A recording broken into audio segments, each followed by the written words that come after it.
Hey everyone, it's Dev. Welcome back to an Emo Girl's Guide to the Galaxy. This is a safe space for readers, weebs, emos, and everyone in between. So if you love sarcasm and hate the patriarchy, you've come to the right place.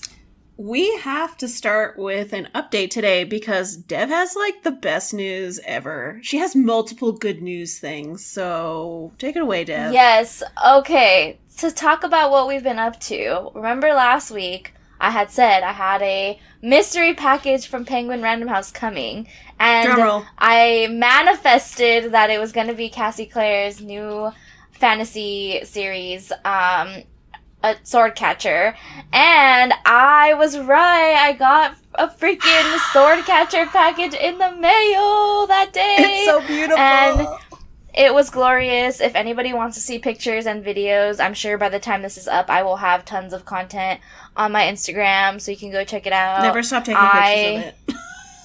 I know, I posted on my Instagram when it came in that it was going to be my personality for the rest of the year, and, I'm not lying. This is going to be my personality forever. I am going to stop everything I'm doing. Zelda is going to take a break, because I need to binge. Yes, I need to binge this book ASAP, and I need to know what happens, and I need to know how Cassie writes Adult Spice, because this is important information that everybody needs to know. It's always been Fade to Black. We need these answered. We need these questions answered. we need to know how explicit her scenes are, so I will be here to answer everybody's burning questions. It's for science, Dev. I will have a Spice rating hopefully soon. It's a thick book, so it's going to take me some time. But yes, best news of the month, the week, the year. It's so pretty. Forever. It looks like the book. It looks it's so the nice book. And shiny, and it came with There's a sleeve, the character with sleeve, art on it that has the spoiled prince. The character and art the suspiciously stolen boy. looks like Will Herondale, but I'm not mad about it. And I was showing Goob the sleeve, and I was explaining to him what the book was about, and I kept flipping it from one side to the other, because I was like, this is the stolen boy, this is the spoiled prince, do you see how they look alike? Because this one is trained to be this one's sword catcher. Okay. And then, yeah, and I was like, get it? Sword catcher, in case, somebody tries to come in and, unalive him, and he started laughing, and he was like, oh, I actually thought you meant literally, catch his swords for him in his hand. Literally, that's what I thought. That's what I thought it was. I thought he was the Bat Boy, but for medieval times. So that was fun, and I was like, no, he's you literally catches his sword in his chest. With his body. It's the first line of defense if the prince tries to get assassinated. So I will keep everyone posted, and I'm so excited. My second piece of, I don't know if this is a good news, it's just funny news, but I was introduced to a new band called Masked Intruders, and apparently the bit is that they dress up with masks and they do all of their shows as if they're actually going to intrude into people's homes, and it's all of their songs. I had to Google it before we started all this of their episode, songs and lyrics. I was dying. All of their songs and lyrics are about stalking from afar, or there was one that was I want to love you for 25 to life, something like that. And I started, when I heard this song, I was telling him, oh, I'm gonna overlay all of those TikTok stories of all of the girls who were I've been pen pals with this prison inmate for years, our love story, and I'm I'm gonna take all those snippets and clips and overlay this song of love you for 25 to life on them. But yeah, it's actually, the songs are really catchy and really good, and I was I'm surprised that I like this, but I'm also not surprised. This is really fun. I mean, the pictures I saw were hilarious, so yeah, so if you need a new band to listen to, try the Masked Intruders. And Matt Casket and the Breaks. Matt Casket is a little bit, on the safer side, does not talk about intruding into people's houses. But it's some good pop pro or punk, a con, so. depending on where you stand. Yeah, not as interesting, not as exciting, won't get the adrenaline up in that way, but still some good jams. All right, that's it on my end. So what about you, Loretta? What are you up to? I mean, nowhere near as exciting news, but I am excited because yesterday was Stuff Your Kindle Day, which I had a ton of fun. I downloaded so many things that I'm not going to read. I can't even remember. One of them had to do with, like, an imaginary friend, and this girl has an imaginary friend. It was a fantasy book, so I think it's in, like, another land or reality. Yeah. But she might be royal? I can't remember. But there's something about an imaginary friend, and then she, like, meets him in real life, and she's like, oh my god, you're the person I thought was fake. And he's like, oh my god, you're the person I thought was fake. And, like, she was his... I don't know. And I read the summary, and I was like, this sounds insane, and I need it. So I downloaded that. I downloaded a smutty Wizard of Oz book. I don't know how that's going to work, but I'm down. So anyway, that was exciting. And I had no idea.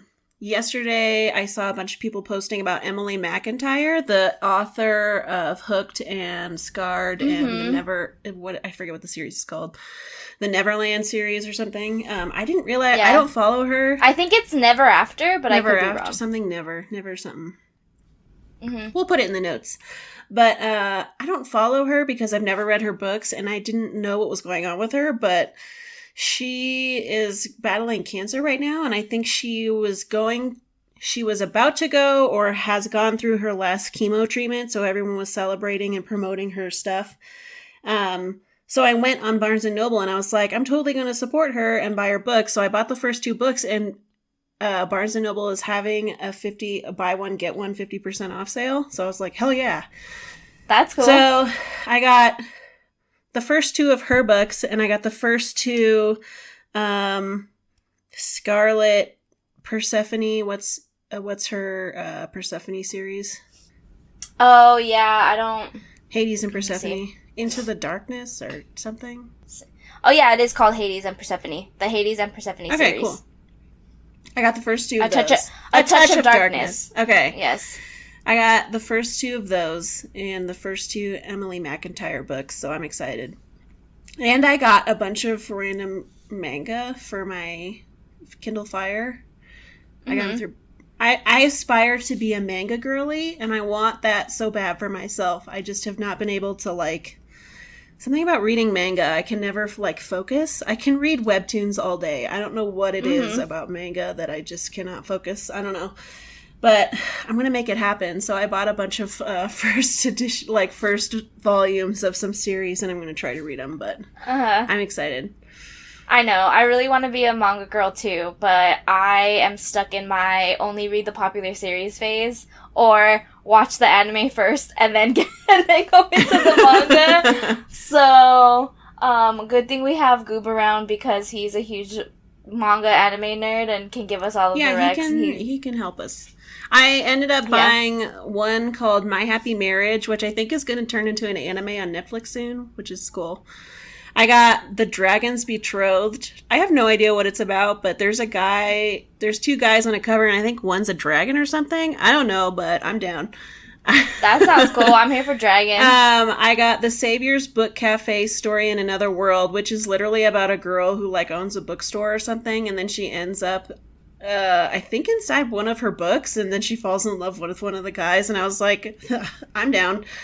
Yeah. And then A Sign of Affection. So hopefully one of those will stick. I don't know. Yeah, those all sound really good. We'll put the links in the description for anybody who wants to read along. But yeah, that's all I got. Awesome. Also, last thing before we jump into our main topic, it is, as of us posting and recording this episode, July officially. So we are starting our first ever Fable book club this month. Yes. So if anybody out there wants to join us, feel free. What are we reading again? Curse of Saints. We are reading Curse of Saints by Kate Dramis. So I have a really crazy story about it, and at the end of the month, we're going to have an episode about the book that we read, so you will get to hear the crazy story that I have about this book. Yes. But I'm excited. And the really cool thing about Fable is that it has, prompts, and it has open boxes per chapter, just per book, for everybody to go in and write their thoughts and ask questions. So there won't be any spoilers because they section everything out by chapters. So if you have a thought and you want to comment on something, you can totally just go to the chapter and make a comment, and no one who hasn't read it will see it. So yes, and so that is how we are going to be using it. It's going to be a really good tool for us to compile community comments and questions and thoughts that we can then bring into our episode so we can all talk about it together. So it'll be really fun. It's the Emo Girls Guide book club. So you can download the Fable app and search it. I have it linked in my Instagram links, and it's linked on our website, and so you can go and find us. Yeah, and we'll leave it in the description for everyone too. I'm excited for that, honestly. Me too. Okay, but to jump back into... It's part 3 of our Shadowhunter topic. Annotation... yes, it's our final. Spilling. It's the finale. Part 3, the end of an era. We are discussing it's just going to be Dev talking the entire time.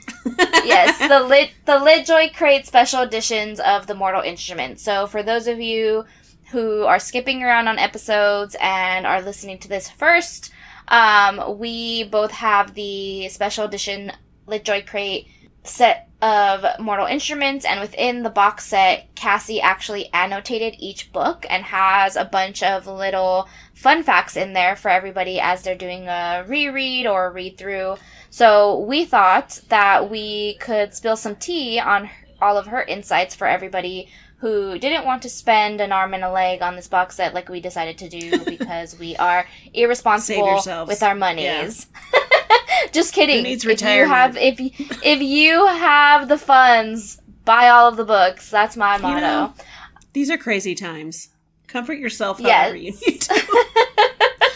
End of days, who knows? There's a lot of stuff going on right now. If you want that escape into another reality. Get it. But we can just jump right in. So we're starting with book 5. It is City of Lost Souls. This is my favorite one. For those who are following along, I was the one who looked through and tracked down all of the annotations, so you're going to be hearing my voice a lot, like Laura said. But I am just going to kick things off. So on page 41, I love Easter eggs. If you know me, you know that I'm here for all of the secrets and all of the fun little throwbacks to the prequel worlds or the future worlds or whatever it might be. So on page 41, Alec is with Magnus, and Magnus has a little silver box, and he looks at the box and he sees that there are the initials WS carved on the top. So the exact quote is, "It was like a miniature metal chest set on small feet with a curved top and the initials WS picked out in diamonds across the top." And then Alex thinks to himself, W, he thought, Will? Question mark. And Magnus said it's a snuff box. And at this time, Alec is kind of self-conscious. Obviously, him and Magnus are still kind of new to each other. Mm-hmm. And so he's like, do I need to be jealous? Do I not need to be jealous? What is this? And Cassie writes on the side that the WS stands for Woolsey Scott, which is the werewolf from the Infernal Devices. I haven't thought about Woolsey Scott in a hot minute. I just love that little fun fact because he was one of my favorite characters when I did read the Infernal Devices. Yeah, he's such chaos. And so if anybody is like me and loves the side characters from all of the different stories, that is a little tidbit. And I don't think he ever goes on to say that it is actually Woolsey Scott's in this little blurb. They just move on from the fact that he has a snuff box. That's not his. Yeah. That's from somebody else. That's so now we know whose snuff box it is. It's Woolsey Scott's. Huh. And this is in the chapter Thorns for anybody who's curious and wants to go find it in their own book. So it's probably not page 41 for you, but it's in that chapter. Okay, and then moving on to the chapter Bad Angels, which is page 55 for me. So if you have a hardcover, it might be around there for you. They are talking about books. I'm trying to see. So Clary is in the library, and she's looking at the books and looking at all of the titles. And she says, there were books up here too, but they were locked away behind glass cases. Some look very old, their covers frayed, their bindings reduced to a few strings. Others were clearly books of dark or dangerous magic, unspeakable cults, the demon pox, a practical guide to raising the dead. And on the side, Cassie writes, Unspeakable Cults is a fictional book of occult knowledge in Lovecraft's Cthulhu mythos, which I thought was really cool that she has, that she has a callback to, like, one of the early, like, horror authors out there, and threw it in her book as if it was, like, actually Shadowhunter lore, but it's just, like, a fictional book in somebody else's mythos. It's so insane to me that she has all of it. I'm like, I have that sitting on my shelf. Have I read it? No, but, like, now I want to read it so I can be like, oh my god, this is in Shadowhunters. But yeah, so if anybody wants to go read Lovecraft's Cthulhu mythos and go seek out occult knowledge, unspeakable cults. Who doesn't, That's where that's from. Yeah. Okay, and then moving on to page 74 in my book, that is, let me see, Chapter and Immortality. Also, a lot of the stuff that's in the last two books are more of her thoughts and just, like, tidbits of, like, this is what I was talking about, or this is what the reference is, and nice. A lot less of, like, her feelings on things from the past four books. Yeah, the first three where it was a lot of, like, oh, this is sad, poor, I don't know. Yeah. Poor Alec, this one is a lot. Whatever. And I'm like, okay. Yeah, this is a lot just more, like, fun facts and less so of her, like, inner turmoil about writing people dying. Yeah. But in the Chapter and Immortality on page 74, she, is talking about, Alec is talking to Camille. So Alec goes to visit Camille. Oh, Camille. And she is reading a book. And it's a book in French that's translated to the title, The Place of the Star. I'm not even going to try to pronounce this because I don't know French at all. but it's by Patrick Modiano. And she wrote in here, my favorite book in French, with, like, a little smiley face. And I'm like, of course you Cassandra can read Clare. French. Yeah. Like, of course, Cassie. No, she doesn't read just books in English. She reads books in French, too. Stop it. Like, oh my gosh. Of course. She's like, yeah, I read classic books. I read books in different languages that may or may not have been translated to English. Like, I'll just read it in their origin language. Like, it's fine. I did not look up what this book is about, but you know what? We're going to do this real time, and we're all going to do it together. The Place of the Star. But if anybody's interested, it's The Place of the Star by Patrick Modiano. It says, let's see, the Wikipedia page. The novel, which draws on elements of autobiography, recounts the story of Raphael Shlemilovich, a French Jew born just after the war, who is haunted by the war and by thoughts of persecution. The hero, who is also the narrator, tells the story in a hallucinatory manner, mixing reality and fictitious personal events. Whoa. That's kind of cool, actually. Yeah, that's awesome. It says, the title is a play on words, reflecting both the star that Jews were forced to wear under Nazi rule, and Place de Litjoy, the traffic circle around the Arc de Triomphe in Paris. Oh.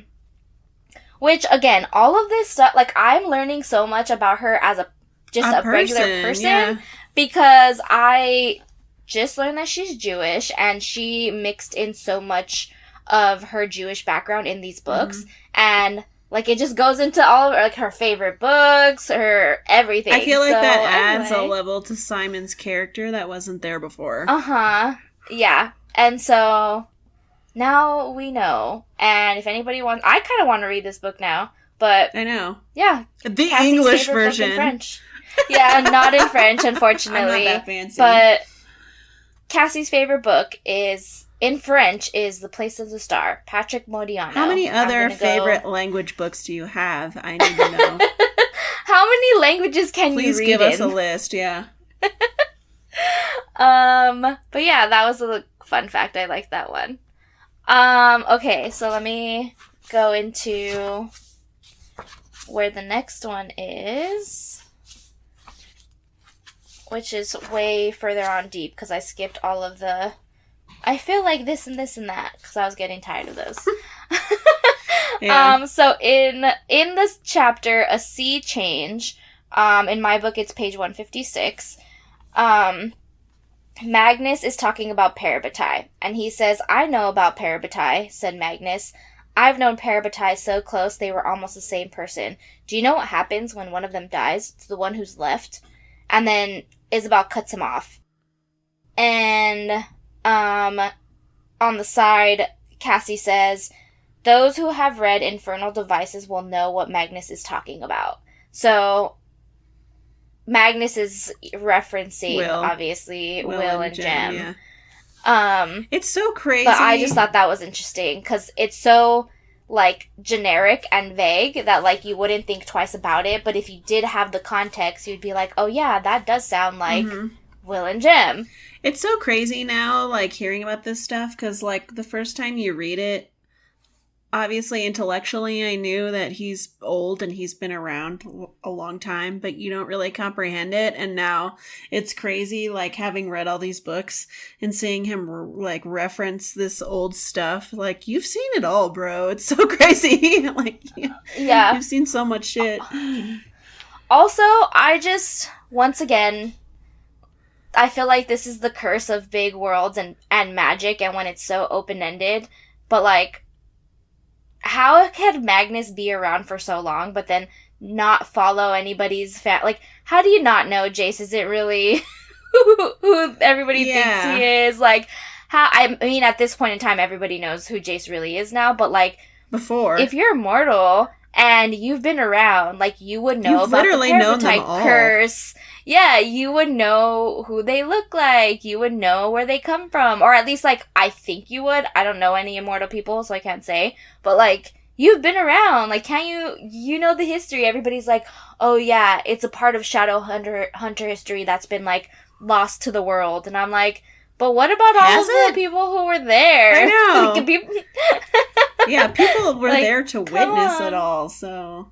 Yeah. I wonder if Magnus, like, I don't know, goes away for a while, or I don't know.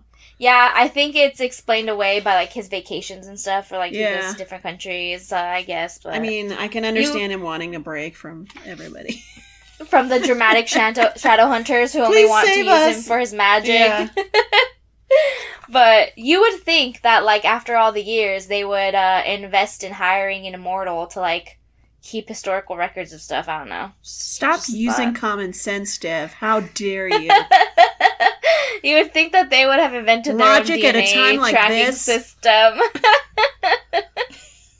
Anyway, I love Cassandra Clare books. I love the Shadowhunters, and I will die on that hill. I'm trash. You know, I throw shade, but I eat the shit up, so I can't talk. Yeah, I will buy all the special editions, so I can say whatever I want. Yeah. Okay, moving on to the next one. This is in the chapter Fire Test Gold on page 173 in my book. She's talking about an apartment, and I don't know where exactly they are. But she is saying, this is like the description, this is important to the little tidbit. She's saying everything was very modern, from the black leather chairs to the large fireplace, framed in washed chrome.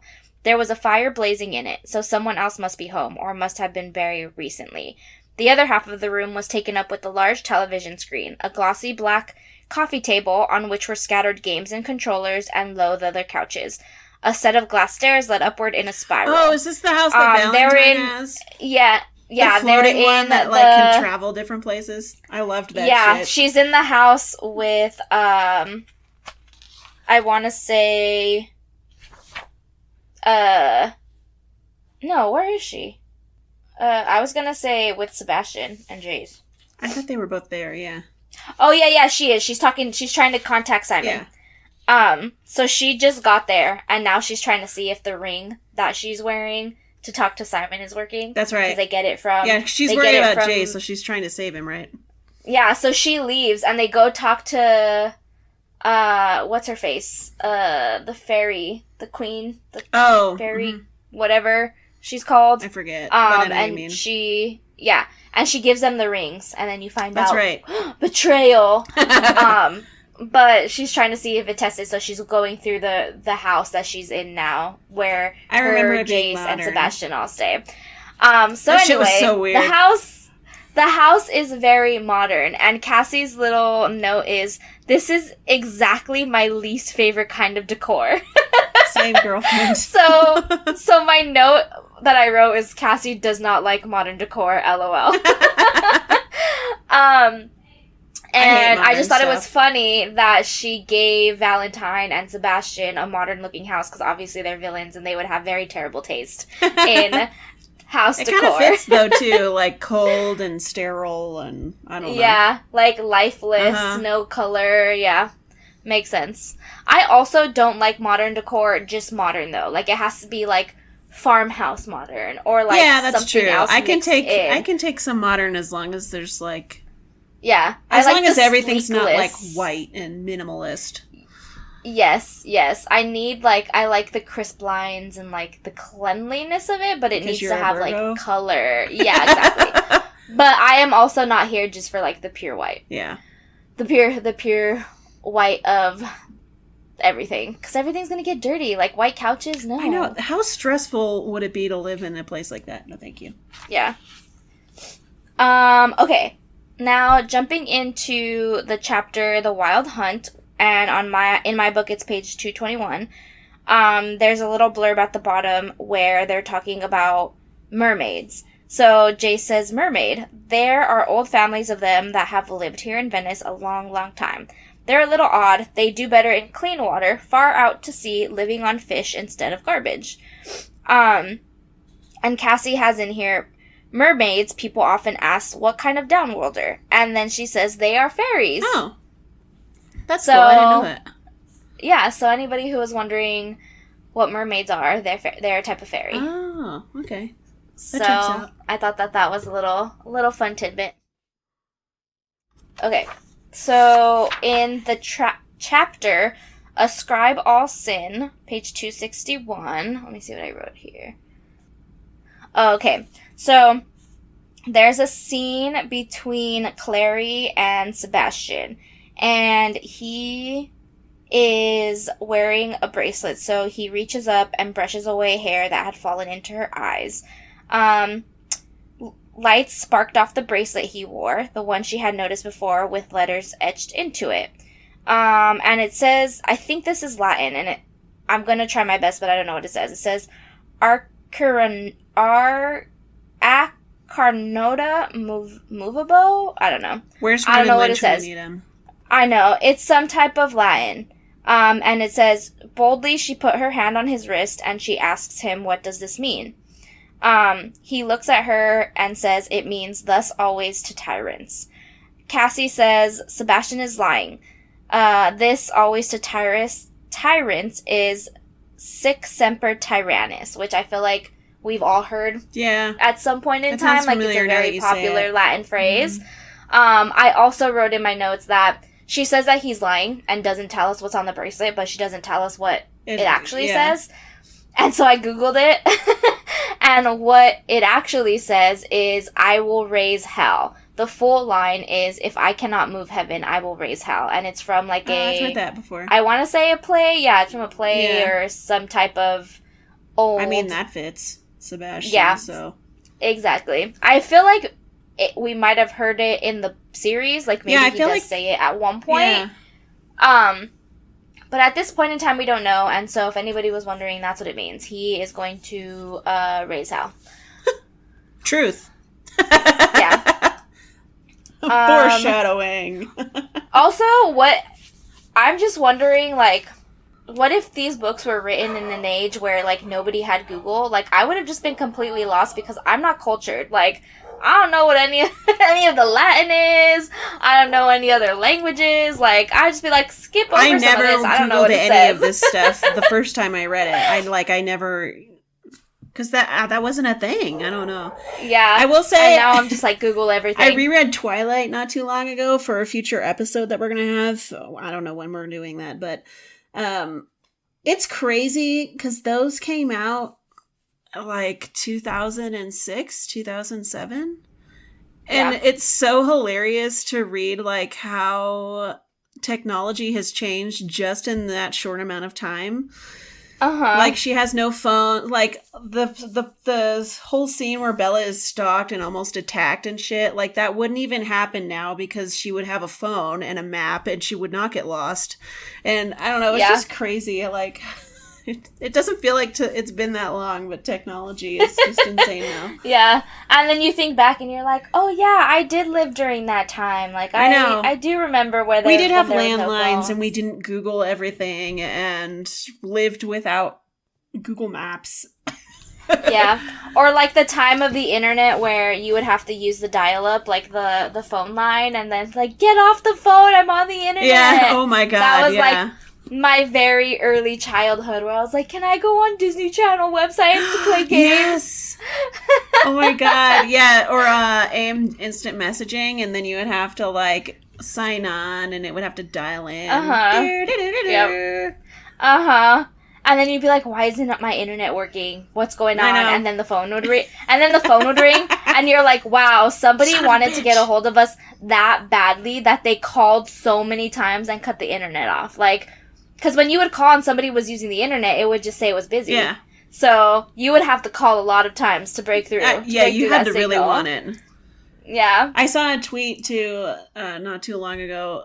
Well, it was a screenshot of a tweet on Instagram, but it was a chick who was like, I don't think y'all younger generations understand that when we had a crush or a friend and we called someone, like, you had to gamble with your life because their parents or someone or their brother could pick up the phone, and then you would have to have a whole ass conversation with them just to get to your friend or whoever. It's like, that's true. Like calling people? Nope. Hang up. It's not the person. Bye. Oh, man. And Shadowhunters just live like that forever. Like, they don't use technology still, and I'm just madness. Like, okay, absolutely. wild. How can you not even have a cell?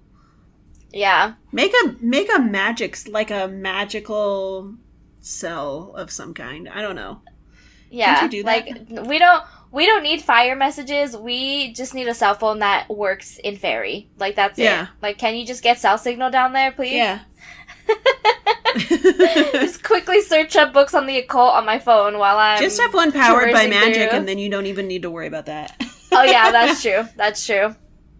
Do that. That way we don't need Claire fairy can rings. ruin them just all. Have text messages. And they'll work, yeah. That's smart. She could just get like technology right? and like make a rune. Why hasn't she done this? Okay, on to this next one. So this is in the chapter The Stuff of Heaven on page 286 for me. They are in Prague, and they are talking about like a legends and a clock tower. So I'm going to read a little snippet. So there's a legend, he said, leaning forward with his hands cupped around a mug of hot cider, that the king had the eyes of the clockmaker put out after this clock was finished, so he could never build anything as beautiful again. So there is a whole like page and a half of them talking about Prague and, you know, how nice it is and all of the different like architecture and stuff. And Cassie says, Prague is one of my favorite cities. The old town clock here is the subject of a legend that the clockmaker was blinded when he finished his work, so he can never make another clock as beautiful. So, like, I put this one in here because even though it's just, like, not related to the books, it's a fun fact about Cassie. I just will never get over how well-traveled she is. It's true. Like, oh, Prague is one of my favorite cities. Yeah. Like, I've only been to one place out of the U.S., and it was Italy, and I don't know I've been to Canada. Any of the lore. I don't know any of the lore. Couldn't tell you. I went to Canada once when I was a kid. That's as far as I've gotten. I just want to be as cool as Cassie. So if anybody wants to take me to Prague, so that way I can also say, oh yeah, Prague is one of my favorite cities, and like go learn about the clock tower and how the clockmaker was blinded. Like, I just want to do everything that she does. I did a reread of this series, like, like 4 or 5 years ago now, I think. And I did the audiobooks, which is its own episode in itself. Yeah. Don't get me started, but... Yeah, I know what you're talking about. I vividly remember rereading, like, re-listening to this book, and I was like, this is my favorite one now, like, reading it the second time. And I remember this whole that whole section where they talk about Prague, because one of my friends actually went to Prague she lived there for like a year or something, I can't remember, and she ended up meeting her now fiance, and I've never been there at all, but it was cool to hear about it and having that connection. And I just love reading about, like, cities where you actually kind of know of or have been to. Or Yeah. So that was cool. I don't know. I love that too, but I live in Los Angeles where, like, literally so much content is created. I'm just like, that it's nothing like this, guys. Like, don't fall for the hype. It's all lies. Yeah, side note, related to Shadowhunters, though, I'll tie it back, is that, so the Dark Artifices is located, what's the word I'm looking for? It's in LA. Or it takes place, there you go. It takes place in Los Angeles. That's where the Institute is in that series. But in the back of the book, Cassie has a note that says, like, Cassie's Guide to LA or Emma's LA or something like that.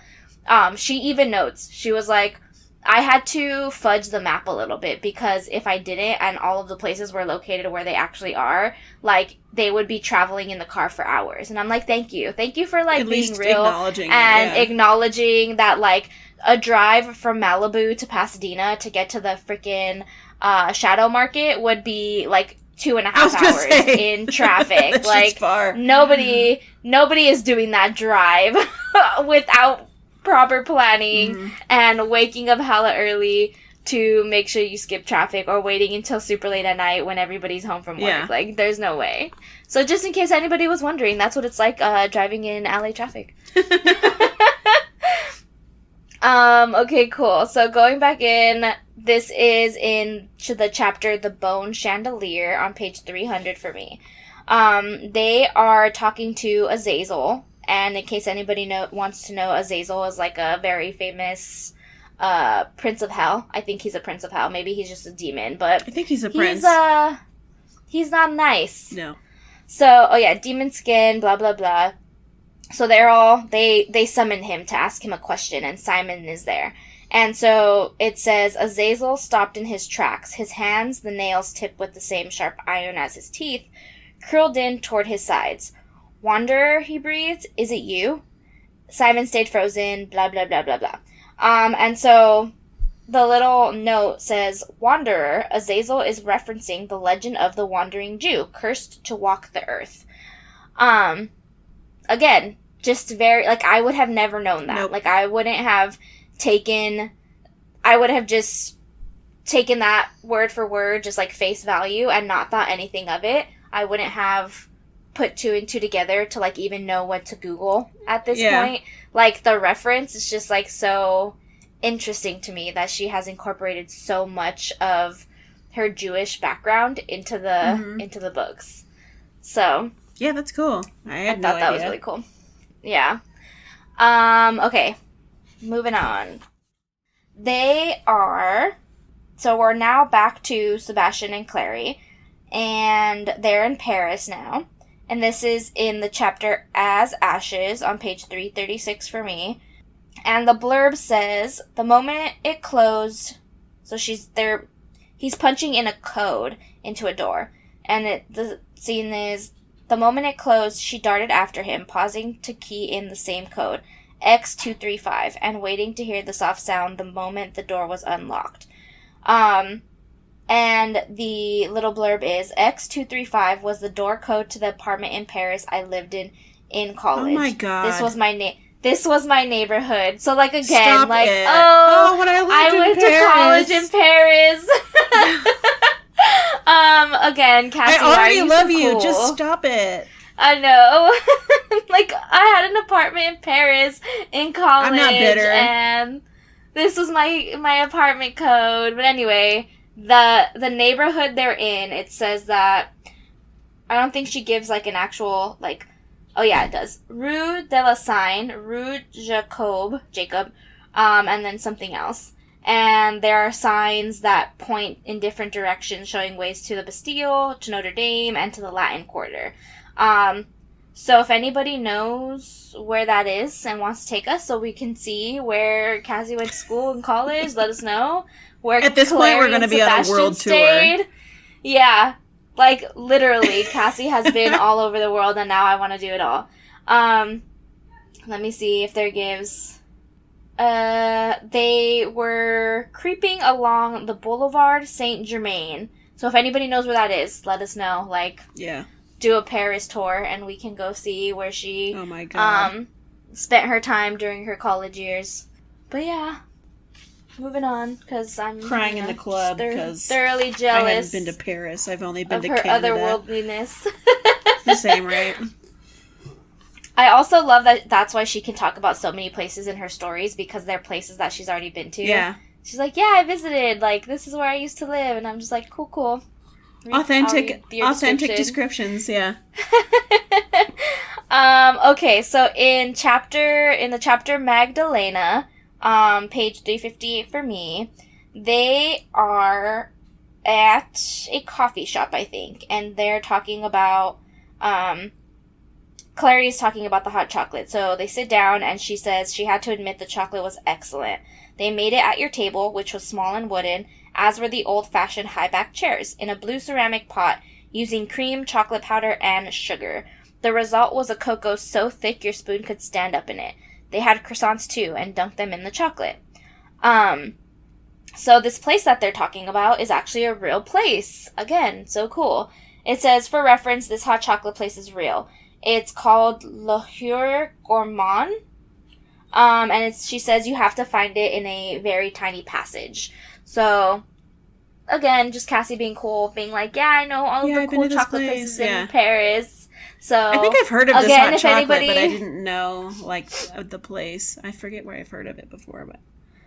Yeah, if anybody wants to take us to this cool little chocolate spot, please. Let us know. I want hot chocolate. Forever grateful. It's midsummer, and I'm like, I want hot chocolate. We'll go visit when it's cold. Okay, we're getting towards the end. I only have a few more. Actually, one more, and then just like a note on the short story. But in chapter... Here it is. In the chapter titled Raziel, I don't know how you pronounce it, but whichever way you pronounce it, that's what the chapter is. She mentions, what page is this? Page 430. Simon is talking to the angel. So he's saying, you are stubborn, a veritable warrior of your people, like him whose name you bear, Simon Maccabeus. As he gave everything for his brother Jonathan, so shall you give everything for your Jonathan, or are you not willing? And then Simon says, it's not just for him, but yes, whatever you want, I will give it to you. And then he says, if I give you what you want, will you also vow never to bother me again? And then... Is this when they go to Luke's farm and then he, like, raises him from the lake or something? Yes. Says, that very was well. Bonkers. That's crazy. Very well, I will tell you what I desire. I desire that blasphemous mark on your forehead. I would take the mark of Cain from you, for it was never your place to carry it. So he did get it in the third book. Yeah, and he has it through the whole part of the fourth book I'm editing I'm editing the last episode. And we're talking about when he gets it off. We were like, when does he get the mark of Cain? I can't remember. Anyway. Yeah. Because Clary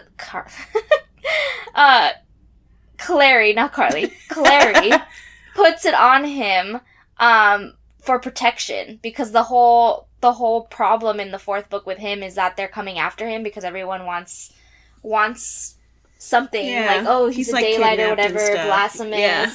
So she's like, okay, if I do this, like, no one will come after you. And that's how he gets it off. I forgot. Okay, good to know. Yeah. He's talking to the angel, and he calls him Simon Maccabeus. I think that's how you say it. And there's this whole scene. And there is the scene with the sword of the Archangel Michael, blah, blah, blah. So then Cassie writes in here, I wanted to draw a line to Jewish mythology and history so as to illuminate that these angels are not specifically Christian. There is a legend that the name Maccabee is an acronym for a Hebrew phrase meaning, who is like you among the heavenly powers, God? And then she says that it's the inspiration on Glorious.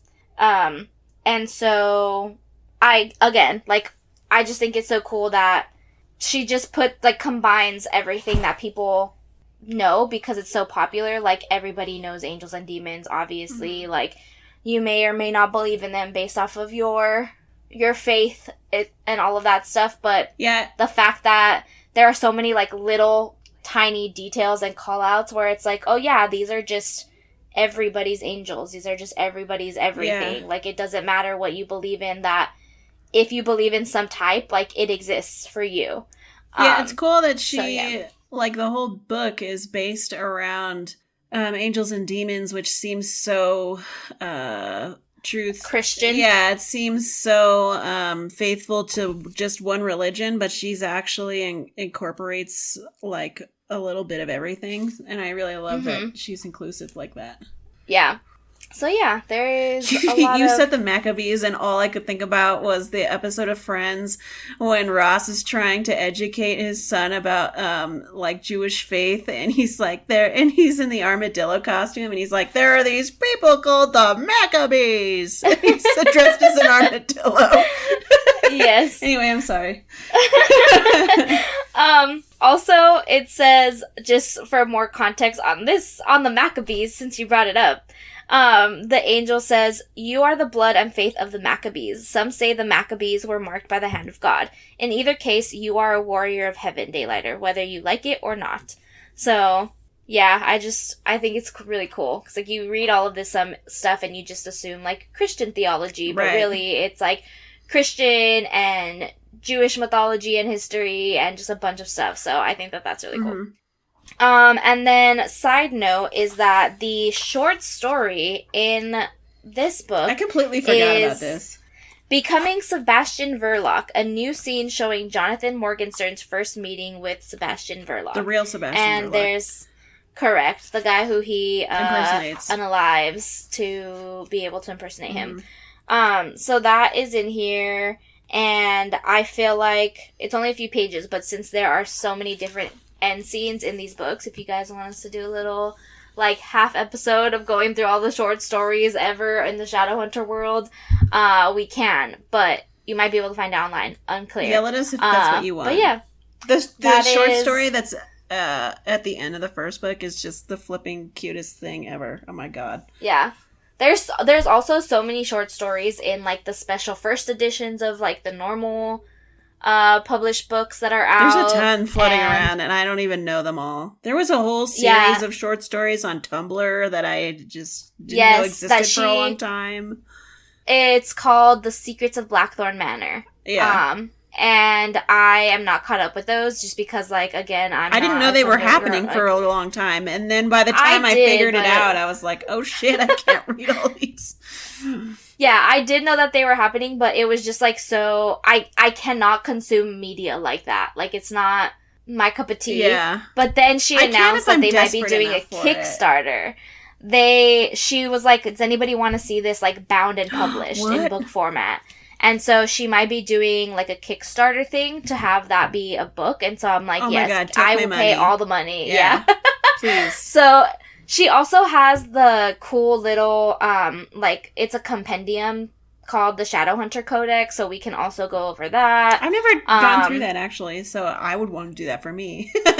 Yeah. So I have a copy. So we can do that. We can do all the short stories. And there's also, I think it's called, like, Notable Downworlders and Denizens of the Shadowhunter world. And it has, like, backstories on all, not all of them, but most of the main characters. Oh, cool. So we can do that. That can be, like, another episode of Shadowhunter Sunday that we do on a later day. But just so everyone's aware, there is a short story out there where Sebastian meets Sebastian. I feel like I've read that before, but I can't remember. Yeah, I think it's probably from somewhere, if I'm being honest. I'm not 100% sure, though. Okay, that was all of book 5. It had a lot of good stuff, so I'm glad that we were able to get some good fun facts on your favorite one.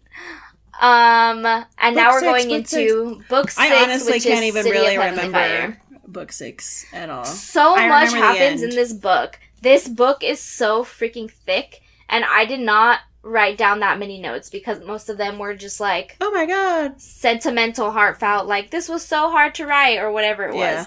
So I only have a few just to level set everybody's expectations. But we're gonna jump right in. So my first one is already like deep into this book. I'm reading your notes. It's like 100. On page 131 of this book, in the chapter Measure of Revenge, I don't know if he has died yet or not, but she's talking about Jordan, and the note says, I always knew Jordan would die. There was no real way to make up for what he'd done. But Sebastian is still shockingly cruel here. And I think he dies at the Praetor Lupus, right? Like, Sebastian attacks the Praetor Lupus while Jordan is there, and they all... I remember Jordan dies, but I cannot remember how he dies. Yeah, and Sebastian is telling Maya, like, oh, your boyfriend's dead, by the way. And so she's saying that he's being cruel for just, like, throwing that out there to Maya, being like, I killed him.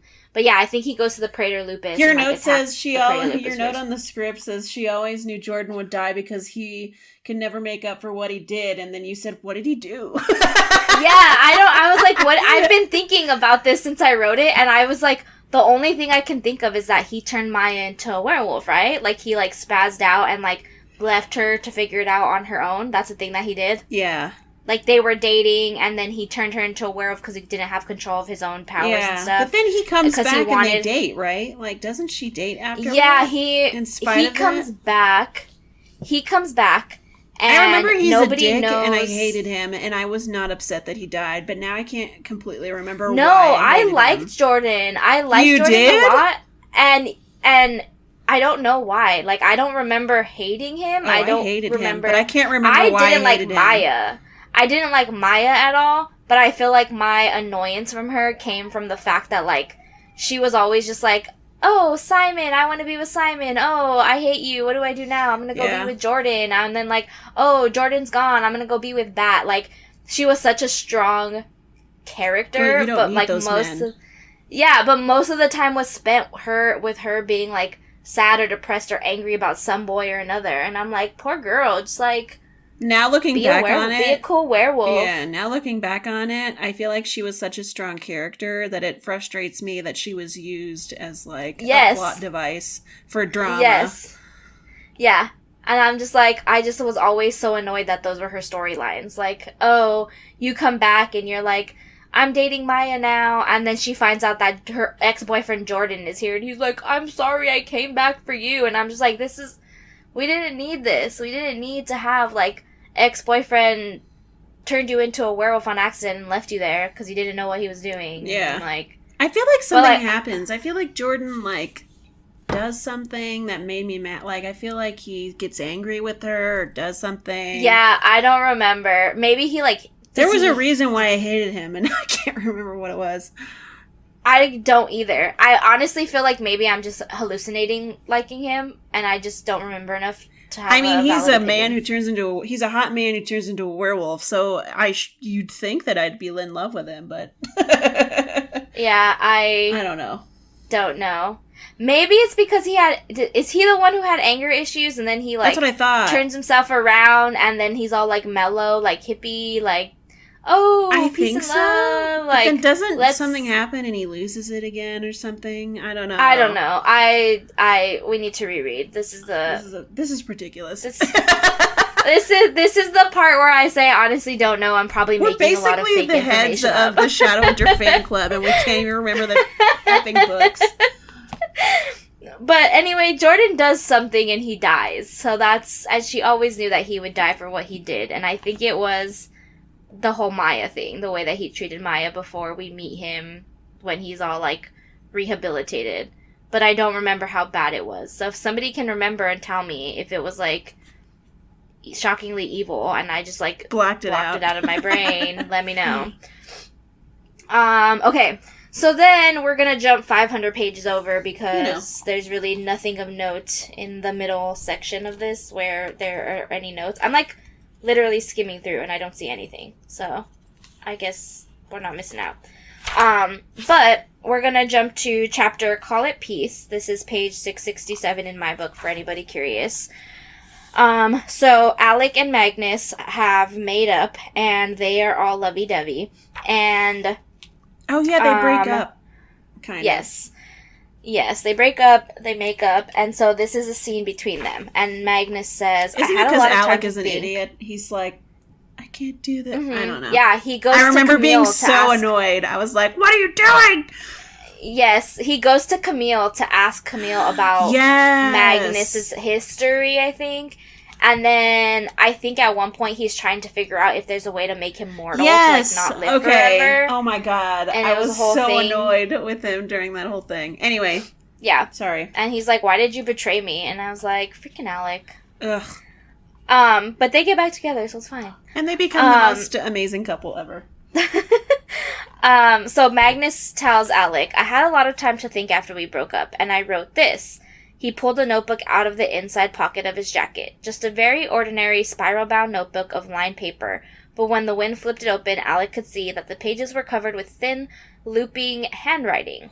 Magnus's handwriting. I wrote down my life. And then Alec says, your whole life? And he says, not all of it, but some of the incidents that have shaped me. How I first met Raphael when he was very young. How I fell in love with Camille. The story of the Hotel du Mort. Some of my early loves and some of my later ones, names you might know, Herondale. And then he shakes his head and says, no, though there are a lot of Herondales in these pages. Will's son, James Herondale, was remarkable, and so was James' sister, Lucy. But I have to say, Stephen Herondale rather put me off of the family until Jace came along. That guy was a pill. So there's this whole conversation. I'm so curious about Stephen now. There's this whole conversation that Alec and Magnus have, and he just says, yeah, like, I wrote down my life for you. And then Cassie's note says, this is the Bane Chronicles. But also was so wonderful getting Alec and Magnus back together forever, and she underlined forever. But, like, that's so cute. That whole little scene, and he's talking about the Bane Chronicles, and then she wrote the Bane Chronicles for us, so it's like a book in a book, and I was like, oh my god, I love this. Because I've read that one, and I know, like, I remember the Hotel du Mort story and shit, so that's so cool. Yep, and there's the whole story with Camille, there's also a story with Raphael, there's a story with James Herondale, and I think that I don't remember that, so now I want to go back. I think it's when he finds him crying in the snow. Like, he's out from a pub, and he sees, like, somebody stumbling, and he's like, Grace, yeah, Grace, and he's like, and all love-struck about, ugh. Yeah, I remember that. And I was like, I love this so much. This is the kind of stuff that I eat up. Like, give me some references and just, like, all of these world-building tidbits, and I'm in. Yeah. Like, I love that stuff, too. I'll buy it. I'm dying to know about Steven now. I think there is a story about the circle. Is there? Okay. Was he in the circle? I can't remember. Yes. Okay. Yes, because Valentine is the one who convinces him to ditch Luke's sister and go with what's-her-face. We covered this already. Anyway, okay.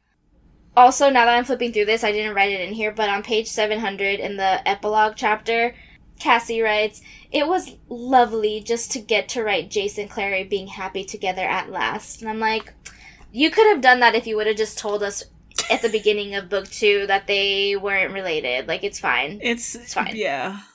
It's fine. Their entire relationship is just like them being pulled apart for 7 books.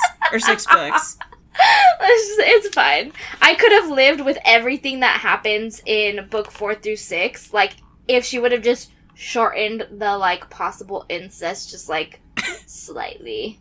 Like, we didn't need a whole book and a half, almost 2 full books. We just, like, the ending of book 1 was fine. She could have cleared it all up at the beginning of book 2 and given us a different problem. But, like, it's fine. I will reread and read it over and over Choices were again. made. We're still here. The other books don't deal with incest, and that makes me happy. Yeah, you know what? George R.R. Martin, there's like actual incest in those books, and nobody seems to actually care about it, which I find kind of odd, but like, you know. I never understood that. The Flowers in the Attic books, again, actual incest. Yeah, it's, I don't know. So it could always be worse, I guess. I feel like every single episode we've done with these books, we always come back to this. We're like, why? And talk about how it's such a mainstream trope and topic and theme, and we don't understand it, but like, let us know. There has to be some psychology on this, like, we don't, let's get past it as like a human beings. I see webtoons like, and stuff about this too, and I just don't, I don't understand. Wow. It makes me nervous to recommend these, because everyone has their own preferred reading order for how to read this series. My favorite is the publication reading order, which means that you have to read the first Mortal Instrument books, and then you start the Infernal Devices, and then you switch. Anyway, it makes me nervous to recommend this series to people who don't know, because I'm like, you have to get past this one thing, and then it gets really good, but you have to keep reading. I don't know. That's why my preferred recommended order is chronological minus the last hours. Like, I would have people read those last, but everything else I think fits in if you start with the Infernal Devices, and at least you get her better writing first, early on.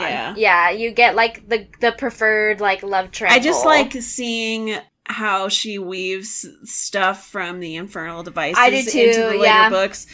So I want people to experience that, but then I'm like, Yeah, it is. I just like knowing too. Like, I'm not the only one I would say is not super spoilery or is super spoilery is The Last Hours. Like, The Last Hours is spoilery for the Dark Artifices. So I would say that's the only one I would not recommend reading in order of like chronologically. Like, the stuff that gets spoiled from the Infernal Devices, I'm just like, it's not of import. Like, it's just like, it seems obvious to me. So I'm like, yeah, it's fine. It's not really a spoiler. It's kind of just like Easter eggy for me. Yeah. But again, you said everyone has their own preferences. So I prefer that order. Loretta prefers publication order. It depends what you want. Let us know if you have a different order. Yeah. I mean, can you get through 3 books to get to the good stuff? Get to the other side? Yeah. If you can't, I mean, I get it. Yeah. I also That was the way I read it, because that's the way I had to read it, because there were no other options at the time. Yeah. Oh, man. Okay, last one. I have actually 2. I have a second note, but I already said this earlier. I'll just repeat myself. But the last one from the book is in the epilogue on page 711 for me. It is Tessa talking to somebody. I don't know who she's talking to. But it says, she touched the pearl bracelet at her wrist and then his face with light adoring fingers. And what is he? Oh, I think she's talking to Jim. And what is he now? She whispered, happy or wistful or sad or lonely. Do not tell me he is lonely, for you must know. You always knew. And then Cassie wrote in here, the pearl bracelet, Tessa's 30th anniversary gift from Will. Aww. And then I said sobbing. Stop. And I said sobbing, because that's really cute. That's adorable. And she's still wearing it. Oh, God. But then she's like, yeah, Jem is a hot human again. Wearing the bracelet, she's like, hey. So weird. I'm so salty. Okay, this is another episode, because, man, I have my PowerPoint presentation ready on Tessa, Will, and Jem. Let's talk about it. But anyway, I still thought that was cute. My last note was just, again, reiterating that the last book's annotations were just different versions of, this was so sad because of blah, blah, blah, or like, this was so painful to write. Like, yeah, we know. Like, a lot of bad things happen in book 6. Like, we were there. The first few books had that too, and I don't know. Yeah, like, but anyway. Girl, you don't have to tell me I read it. We know we cried. But anyway, we made it. We made it. We made it to the end. That was all of or not all of them, but all of our favorite and more interesting annotations from the Mortal Instruments books, the Litjoy Litjoy create special editions.